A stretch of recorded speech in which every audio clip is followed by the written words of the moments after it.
To set a song as a ringtone on the Samsung A47 5G, first of all, you will have to open the settings on your phone, go to the sound and vibration, move into the ringtone, and click on the plus in the right upper corner.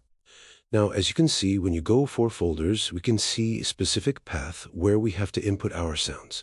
So it's internal storage, music/Samsung. So now we have to go into the file manager on our phone. Now, I'm going to just unplug my USB drive because it's not necessary right now. And we have to go into this manage storage. That's the mouse click. We have to go for internal storage.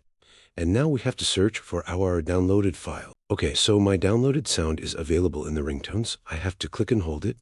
And now I have to click to copy or move. I'm going to just move it. Now we have to go for internal storage. And we have to go for music folder, select Samsung, and click to move it here.